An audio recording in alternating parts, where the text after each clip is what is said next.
Morning, everyone. I'm glad to see a few faces in here. I was a little bit worried with the sponsor event last night that I might be speaking to an empty room, so I appreciate everyone getting up early. So this morning I'm talking about how at Air IT we're driving business change through the use of automation. I'm conscious as part of this, a lot of people are kind of talking about what to automate first. There's a good session coming up after this by Amanda that's going to be talking about how you kind of prioritize the automations you're working on. So I wanted to take a slightly different kind of approach and talk perhaps more from like an organizational perspective and a business change perspective. And I'm going to talk about our journey, but at Air IT we purchased Roost kind of the end of last year. So we're about 6 to 9 months into our journey. And in that time, we've done some really good things, some great things, and perhaps a few lessons learned along the way. So I really want you to get value out of this session. We're all learning. It's been a really great conference. I don't think anyone's got all the answers at the moment. So I want you to go away with a few ideas, and please feel free to pitch in if you've got any yourself as well. A little bit about myself. I'm from the north of England in the UK, and we really don't like talking about ourselves, but it was in the deck that I had to do this. So I've worked for MSPs for like 15 years. I started off in London just over 15 years ago as a sort of field engineer in a first MSP. At that time, we were about 5 people. Talking about feeling old, there was no Google Maps. We used to print out maps of how to get to client sites. We didn't have laptops or anything like that.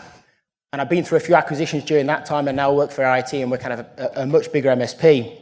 So I've kind of seen that journey, and I guess the changes that happen within MSPs to kind of get you to that scale. I'm responsible for automation and AI at Air IT, and Tim Weiser is in the crowd, so making me wave there. Tim runs the automation team for me at Air IT and does a great job. And I couldn't think of a fact about myself, so I really like Las Vegas to the point of obsession. I was there in April for my wife's 40th birthday, and it's a great place. So I just wanted to talk about the kind of challenge really that a lot of MSPs face, and I've called it a traditional MSP here, but as your revenue grows in your business, so does your headcount. As any MSP, your biggest overhead is always going to be your people, and as you grow, you're going to add extra people to service your customers. And what I guess we're all here today, and everyone's talked about how we're kind of, I guess, on the cutting edge of this change, but as a next generation MSP, we want to kind of get to the point where as revenue grows, the amount of people you need to add slows down. And I think we all know working in automation that it's not about getting rid of people, right? We all know that. But as your business is growing, it's going to be beneficial to slow the rate that you need to hire people. At Air IT, at any point in time, we have maybe 30 vacancies that we're kind of trying to fill all the time. And that in itself is extremely challenging and resource intensive. So the less kind of recruitment we need to do as well, that's got a lot of benefits. And I guess how are we going to achieve this? Spoiler alert, it's an automation conference, so the answer is automation, but perhaps not in the way we initially thought about this process. So if we go back to July last year, which is kind of when I really started working for Air IT, I came from an acquisition actually. We had Tim and the team, and they were the RMM automation team then. And they had built, I think at that point, 1,500 or 2,000 scripts for Data RMM. And what they were doing was really fantastic. The MSP I worked for before didn't have anything like that. And we were, I guess, really doing really well. But automation within the RMM was just within the RMM, right? We couldn't really automate between lots of the different systems we had. So we realized we wanted to kind of introduce an RPA platform. So we used Roost, and we selected Roost, so that we can automate business processes like end to end, really. And then kind of in August, we selected and purchased our RPA platform. And then in October, we set up the RPA and our structure. And that word structure is a lot of what I'm going to talk about today. And that's really, really important, that you don't just kind of go ahead and buy the tool and start working on it straight away. That might work, that's great. But I've spoken to a few MSPs, not at this conference notably, but at other conferences where their automation journey, they purchased an RPA platform, and it's not really working for them. And that's commonly kind of what I've seen when I've spoken to them. And then in November, we recruited kind of 2, so we've got 2 automation engineers dedicated to working on Roost development. And then in December 23, we built our very first automation, which To be honest, we broke like every rule in the book there. We started with a really complicated automation. Incidentally, what it was is through Roost, we looked at customer Microsoft 365 tenants, and let's say the customer had 200 users in that tenant. What we did is we got that list of 200 users and then through Roost filtered that down, so ignored unlicensed users, ignored disabled users, users that had never logged in. So from that 200 users, eventually we got to a list of, say, 60, and they were real users that we were kind of confident that we should be billing for. And then we pushed that data into our PSA so we could bill customers correctly. So although it was a very complicated automation to build, the reason we did that is obviously the upside benefits are kind of massive. And we're seeing, as part of that, because we're tracking users more accurately, our kind of managed support billing's gone up by sort of 2 or 3%, which is a lot. So the first thing I wanted to talk about is having an objective as part of this. This is all kind of very new, what we're doing here. And I think in an MSP, in some areas, it's very mature. If you think about like kind of the service desk and service delivery, you've got priorities, tickets, SLAs, CSAT. We all kind of understand that. There's ITIL frameworks for it. It's very clear how it works, and all MSPs kind of work in a similar way. Equally, if you work in sales, it's very easy to track kind of how your team's performing. Finance, you might have kind of age, debt, and things like that. Sales is, again, really easy to do. But in automation, there isn't really that set of KPIs yet to kind of track your performance. Time saving is a good one, and it's one that's spoken about quite a lot, but it's not the only kind of objective you can have. So yeah, what does success look like really? And I think that's really important to have an objective for your kind of automation journey and what you're trying to achieve. And a shared goal, I think that within our automation team and our wider business, if people understand what their work is contributing towards, they feel more involved, they feel motivated, they can understand what difference they're making to the business. And every month, I'm going to talk about our objective to have at Air IT for automation. We review that with the team, and they understand how they're contributing towards that. And I think, yeah, if people know what that is and that they're making a difference, it's really motivating for them. Sometimes people are doing their job and they perhaps don't understand what it means for the business. I kind of combine 3 and 4 together, which is about exec buy-in and gaining investment. So most people here have invested in RPA and other technologies as well as you might be investing in your people. If you've got an objective, you can perhaps justify the current investment, new investment, and certainly all of your automation investments in terms of your teams at least will grow, right? You know, your automation teams are going to get bigger. There's absolutely no doubt about it. And with an objective that you can kind of present and demonstrate value in what you're doing, you as kind of automation professionals can justify future investments in your team. I'm sure all of you would love an extra head dedicated to automation. Well, if you have an objective and you can kind of use it as part of a business plan, then you can get that. And finally, which I find is probably the most important, is driving better decision-making. You're going to have loads of different things you can potentially automate.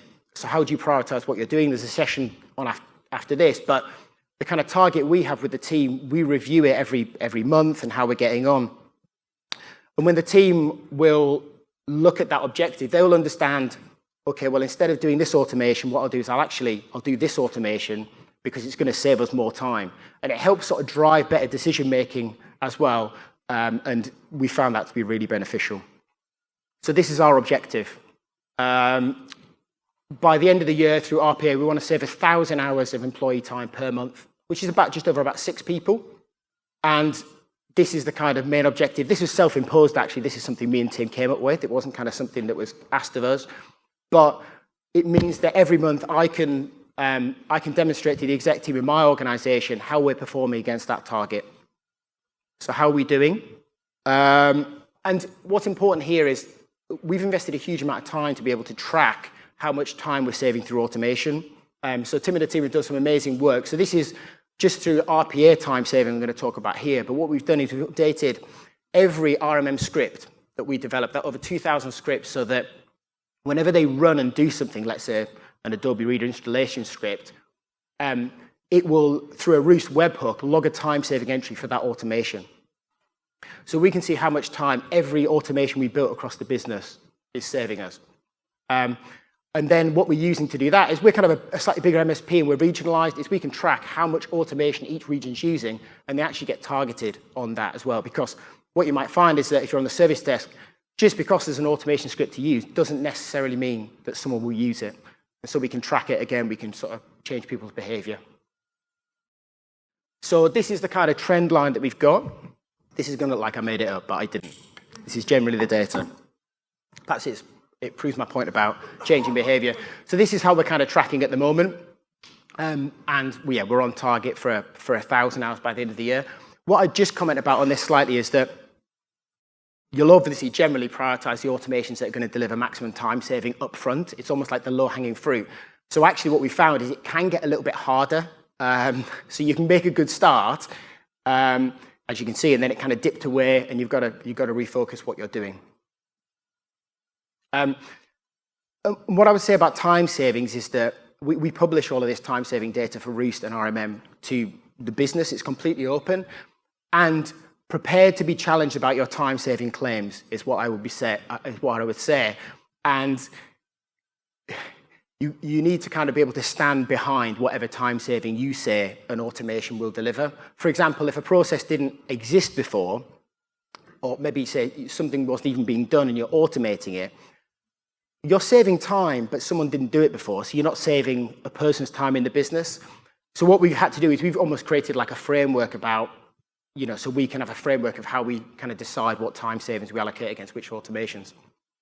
Yeah, so getting the right people, I mean, I guess it's kind of obvious, right? You need to get the right people in terms of what you're doing. So there's kind of 6 key points here from our perspective about what to do when hiring the right people. There was a presentation yesterday that talked about this, and I've got a slightly different opinion.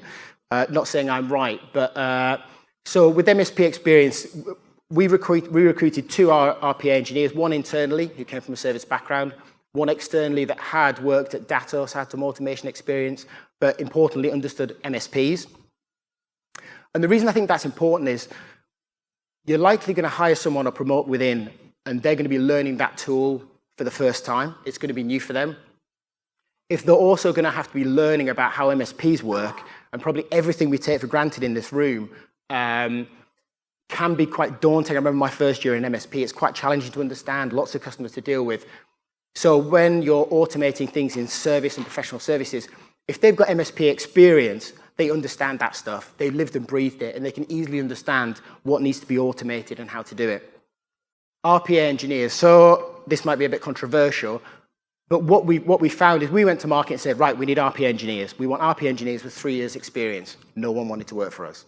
And the reason we found that is that in the UK market anyway, you've got kind of RPA engineers out in the field that maybe might know, automation anywhere or UiPath and that sort of thing. And when you speak to them and you'd be like, you're going to use this other RPA platform designed for MSPs, they said, well, I'm going to lose all those skills I've got on this kind of enterprise grade RPA. And so what we found, actually going to marketing saying we wanted 3 or 5 years experience of RPA development, it was a waste of time. So that was kind of something we find. So yeah, my recommendation is really promoting within. You've got to kind of choose the right people, or recruiting externally with MSP experience. Dedicated. I was going to show of hands actually who's kind of an MSP with at least one person dedicated to the development of automation in a business. Okay, wow, it's really good. Yeah, more than half, I would say. So that's great. And I think that's going to be really important. And my experience of growing from an MSP to kind of where we are today was that there were points in that journey where we started dedicating people to certain jobs in the business, and it's really painful, particularly if you've got someone in your team that's focusing on automation and the house is on fire over here. But if you really want to kind of push on with automation, you do need dedicated people in that team. So developer, when we recruited, we didn't go out and out developers. We got people with kind of automating or scripting experience, those people that expressed an interest and were kind of hungry to learn new technology. But we feel they had to have something and some understanding of what to do there. And then the last 2 points are kind of, I guess, 1 to 4 are must-haves, and 5 to 6 are perhaps nice-to-haves. And what I mean by that is, if you've got a service background and you're looking at that function and you want to start automating it, you kind of get it. But when you start looking to automate maybe finance or HR areas you don't understand, you need to be able to engage with those people to understand how they work. And also those people are probably a little bit concerned about their job. They may not be that happy. So they need to be able to engage them and almost do the role of like a business analyst, really, and draw that information out of them and document it. And then coordinator is, what we found is, you might develop an automation for a person in the business, it goes to them, they provide feedback, you make changes, you're speaking to this customer over here, you've got an initiative here, and you can end up having lots of different work streams with lots of different stakeholders, and coordinating all of that can be challenging. You can obviously use the tool to help with that, but what you want to do is, I guess, get people in that team that can, I don't want to say multitask, but they can manage multiple work streams at the same time. That's really helpful, because in reality, you build the automation, but you might not be able to get out of the door until there's feedback and approval from the stakeholder. Okay, so where do you start? This has been said a few times. I feel this should be like, offered as a tattoo. But how much time does the manual process take? How many times per month is the process performed? How long will it take to develop? And what's the ROI, right? I think we all understand this. It's pretty basic stuff. But something no one told me was number 5, and we found this to be absolutely crucial. How much customization is required per customer? And I'll tell you a story about a month ago now. We've really tried to invest a lot into our automation so that we can kind of use one across multiple customers. So we did this new starter process, which was really powerful. We spent months on it, and we showed it to 2 different customers. The first customer, absolutely over the moon, wanted to start using it tomorrow, thought it was fantastic, massive value. Showed it to a different customer the next day, terrible. Too complicated, there's too many options, I don't understand this, I shouldn't have to provide this. It was the same automation doing the same job, and they had the same new starter process. But one customer, the stakeholder, was an IT manager, and one was a HR manager. So the HR manager wanted it super simple, but the IT manager wanted the kind of options to be able to choose what he was doing. So we kind of pivoted slightly, and we focused more, not so much on the automations that will save maximum time, because they will, but when you get into this customization, it really slows you down. You show the customer, they provide feedback, you develop it, you send them it, they test for a week, and it can just really, really slow down what you're doing. So we're in this initiative at the moment called the Big 5, which is automations that are really easy to implement without many customizations. So they are contact syncing, device syncing, levers, which again, we generally don't find requires much customization as new starters, and then group changes and mailbox permissions. Because again, the last 2 in particular, they're pretty standard. I can't imagine there's much feedback about them as long as you've designed a good kind of form for people to work with. So what we're doing now is we kind of slow down a little bit on new starters, and we're focusing on these kind of automations where we can get them in customers' hands and using them as quick as possible. So yeah, 5 is an absolute must, and certainly one to consider if you're prioritizing which automations to do next. Okay, yeah, so this was mentioned yesterday, but this is really important. I think as MSPs, again, we understand the service as professional service. It's really mature how we operate like that. But now you build software, and I don't know about you, but I've never done that before. And how you do that and the methodologies that you use are totally different. So this is a quote from the ConnectWise Service Leadership this year. There was a little section, I say a little section, it was about 20 pages, about automation and what you're doing.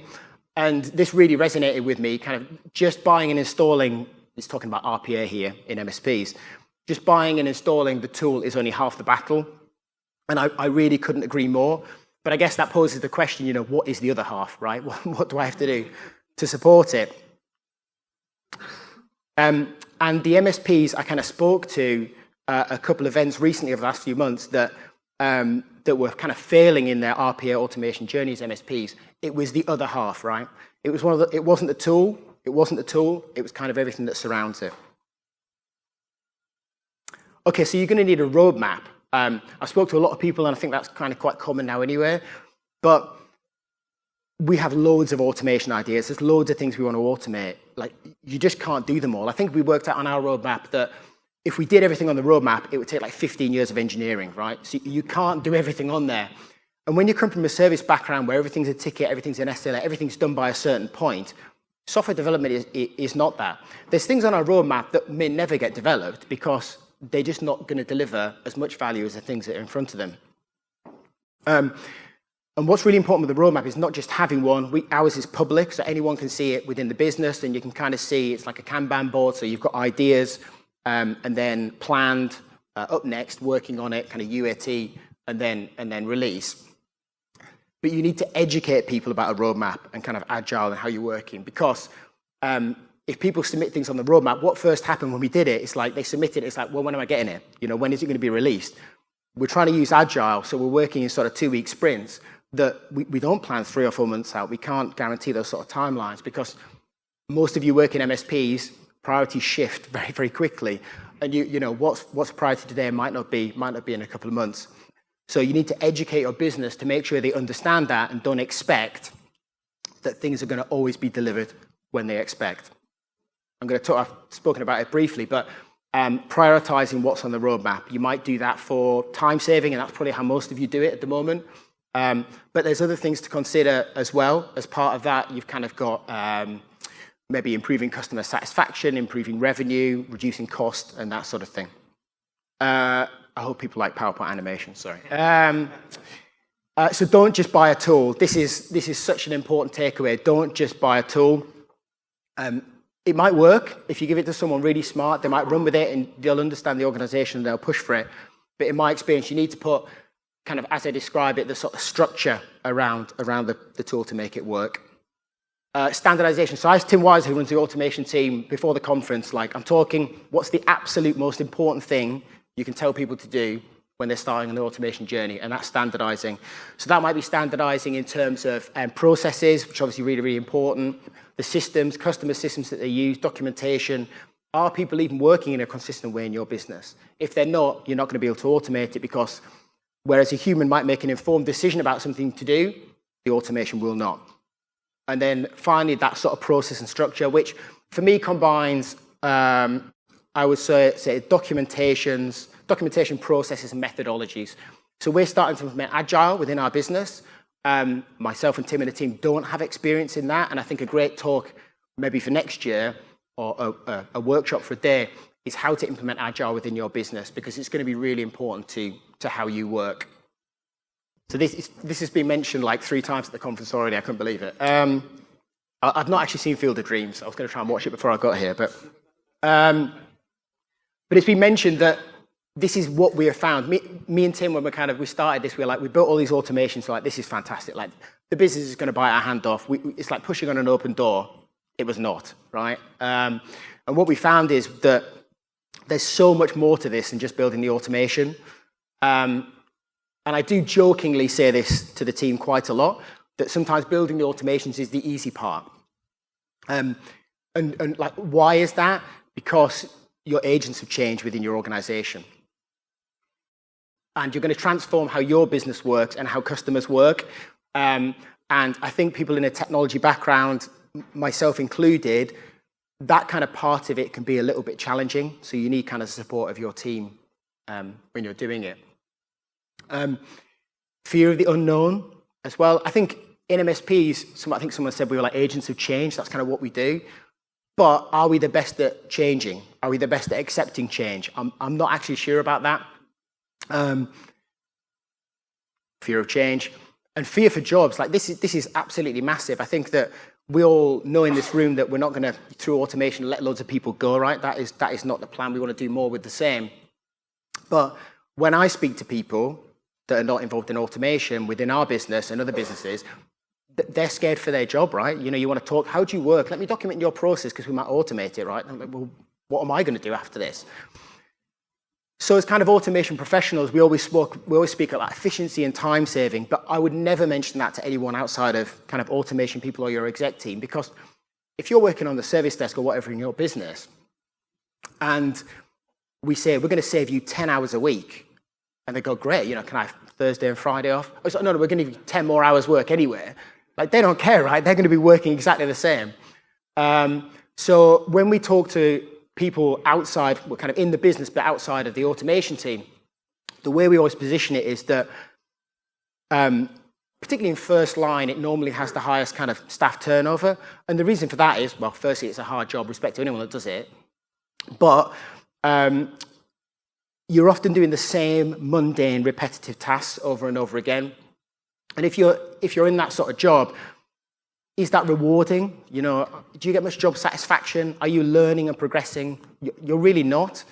So the way we always position it is that through automation, we can take those bits of your job you don't like away and let you focus on the more interesting aspects. And we found that to be so much more effective than talking about time savings that really people on the front line of businesses don't care about.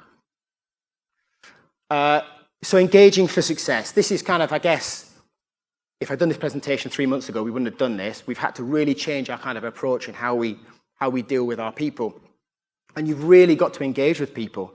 You know, you can't just kind of enforce automations and tell customers how to use it. And this slide, by the way, is kind of both internally and with customers. Internally is a little bit easier, but not always.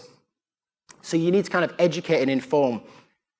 Automation is very new to us, never mind people that have never used it. You need to tell them about automation, why you're doing it, what the benefits are to them, what it's going to mean to the business and to your customers. So demonstrating and addressing any concerns, like I said, those fear for jobs and that sort of thing, you need to speak to those people. The kind of things we do is we crowdsource ideas. We have an automation roadmap that anyone can suggest ideas to. We have automation champions within every team. Not necessarily managers that can come and contribute and help prioritize the roadmap. We just launched automation of the quarter as well, so that's just based on the best idea that we've got for automation.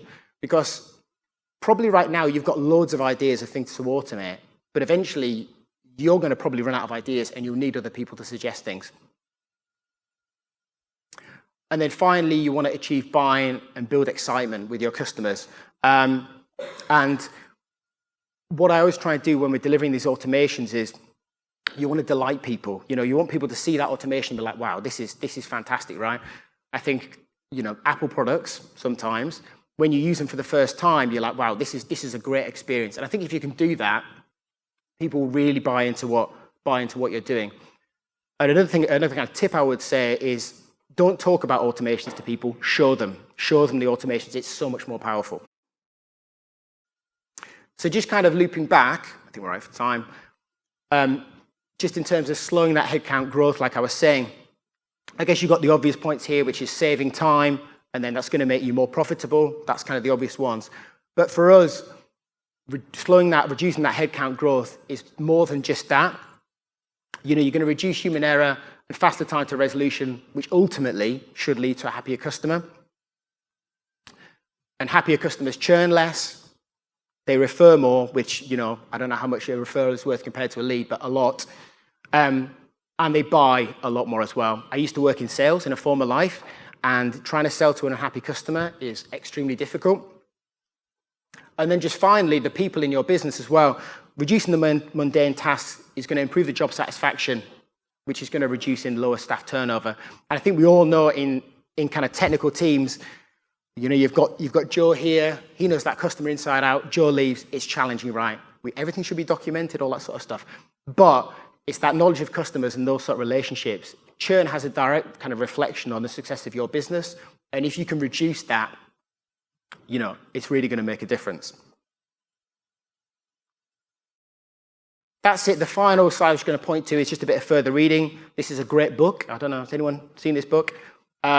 It's quite old. It's from like 2000 now, so you'll have a bit of a laugh at some of the terms and how they describe things. But there's some really good information in there about kind of things that have been discussed at this conference, actually, about center of excellence and organizational change and that sort of thing, which I found kind of invaluable because to a degree when we're all starting out on this, it feels like when you have your first child, you get it home, you have absolutely no idea what you're doing. So having any sort of guide is quite helpful. And then those are my details. Please reach out and connect. I'm really very interested to see how everyone else is working. Yeah, we're all sort of here to learn. That was it. Does anyone? Thank you. Yeah, we do questions, yeah.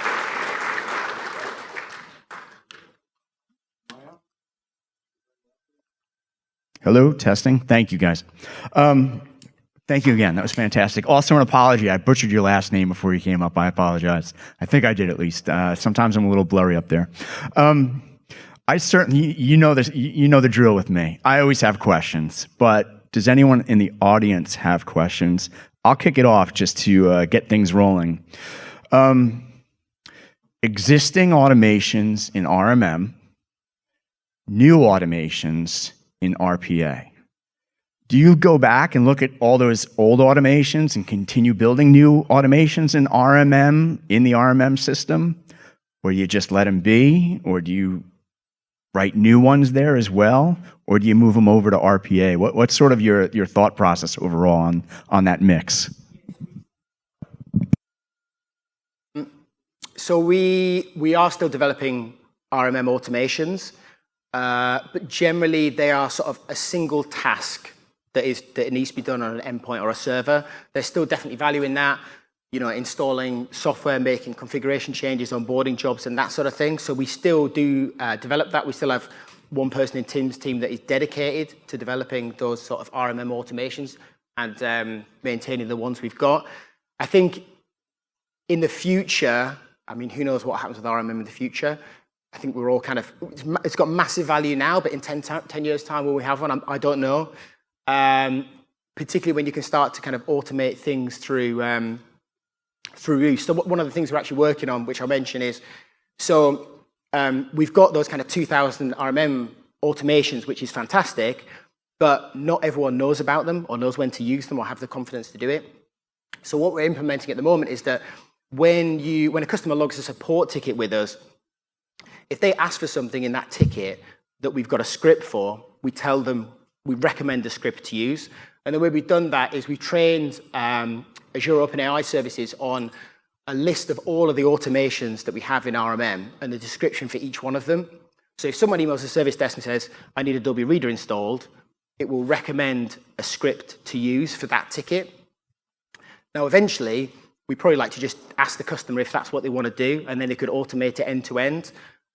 So we still need the RMM to do that, but in the future, yeah, not sure. Additional questions?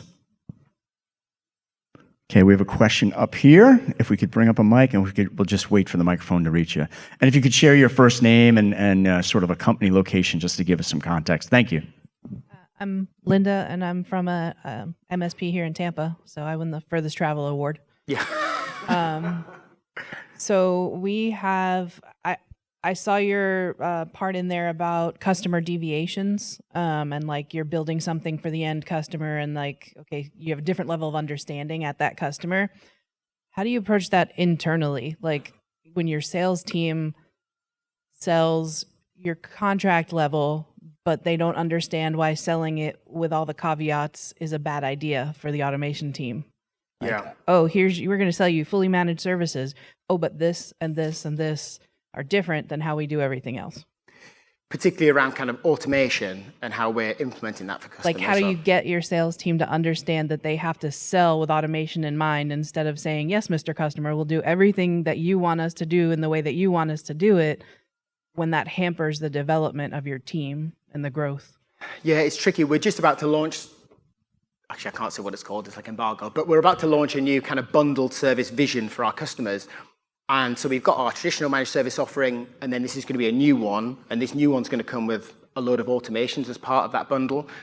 And we're thinking about, well, what happens if we commit to automate a new starters for all these customers, but it takes like 5 days per customer to automate? It's like a bit of a challenge. So the kind of things we're thinking about is that perhaps we include a certain amount of time for customization for a customer. So if we're on board a new customer, you get all these new automations, we'll give you like 4 hours kind of to tailor it to you, but you've got to pay for more than that, essentially, just so we don't get in a situation where we end up committing to something, like you said, and then we're all working hard and burning loads of time to deliver it.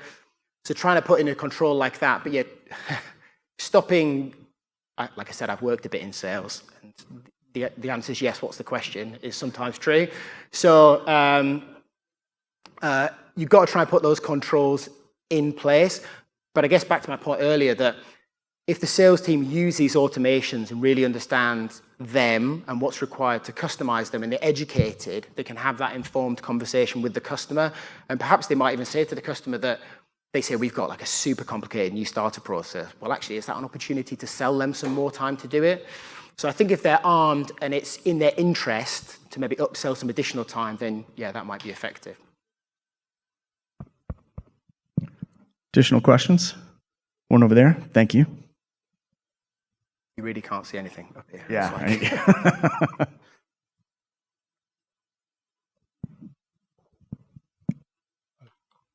Good morning. My name is Mike. I work at a small MSP in South Florida. Two things. One, could you back up the slide one so I can get that book This one? picture? Yep. That's the first thing. And the second thing, you know, in terms of the journey into the automation, you know, besides looking at the data of time on tasks, how much is staff feedback play into what you attack first? Mm-hmm.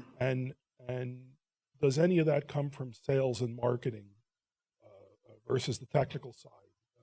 I recently heard the CEO of GFI speak, and he said the most amazing things came out of, you know, the other side of the brain in terms of sales and marketing of what was being approached. Yeah, I was going to actually ask a similar question myself yesterday at a talk, was that we're going to automate service, we're going to automate professional services, we kind of understand that, but how do we do HR and finance? Like, if you haven't got a business analyst and you've never worked in that space, you don't really know where to start. What we found is that generally the ideas have come from operational teams. We've got a new CFO. I'm meeting him next week to see what we can automate in that team. But that's generally where the ideas have come from. We've had a few in marketing, but I mean, at RIT, there's 30 people working our finance team, right? And I mean, the opportunity to automate there must be enormous. So I think educating people to understand kind of what's possible and showing them what you've done elsewhere will help that. But I definitely wouldn't say we've cracked the nut there. And it's one of those, when you've got kind of a roadmap with loads of work on, you're kind of backed up. You're not desperate for ideas, but there are probably, amazing opportunities in those other areas of the business. And I think that it's not something that's been really spoken about at the event, but how you get into those teams and understand their processes and look to automate it is going to, deliver massive value. We have a question right next to there. And while we're waiting for that question, just a follow-up point on your question and your answer, Peter, is my recommendation is just don't reinvent the wheel, rip off what's out there. And what I mean by that is ServiceNow, if you recall, repositioned from IT service management to workflow automation across HR, finance, sales, marketing. There's all the case studies out there, and they're never coming down market to SMB and SMBs. And I'm not saying it's an exact fit, but it's a good example of how you can take some existing case studies and maybe apply them to the SMB automation world. Next question. So as you transition your packaging and pricing, your audience that isn't used to having automation built into their pricing, or where you're not willing to basically give it away because you haven't transitioned them yet, have you thought of still using the automations and how you then track monetizing that so that customers can then see the value? Had you automated this, that we did the last 10 of these this year, you would have saved this much money on our other program. And how do you make sure that people are actually billing for those things that an automation took 10 minutes to do and they took 1 minute to do it, but it still has the value of the 2 hours it would have taken, and making sure that you're not losing that billable revenue to those people on old pricing? Yeah, it's almost like the opportunity costs that the customer missed out on. To be honest, we don't track that. It's a kind of really good idea. At the moment, we're just kind of selfishly automating things for customers for the maximum value. It's kind of our own benefit. What we're trying to do is later this year, we're going to launch that new managed service with a load of bundle automations in it. For our smaller customers, is it worth investing the time for some of these automations when we're not quite sure yet? And we're going to try and launch some consultancy services around like our RPA platform, and potentially we've got some Power Automate skills as well to actually offer some like productized automation services for customers that they will use in their own business, not just enhancing our own. And in terms of tracking for billing purposes, like I said, we don't currently bill, so we will in future certainly do that. But any automation we build that does anything, group changes, mailbox missions, the lot, is always logged in a PSA ticket in our world with a time entry against it. So it's there for audit purposes, or if someone calls up and there's a complaint, they can always review a ticket exactly the same as if you would within like a human doing that work as well. And there is one use case actually that it's not through our RPA platform, which we've done in finance, where a particular supplier we had, I think an internet supplier, Tim, where they'd email us an invoice for every circuit for every customer. So we get 200 emails a month.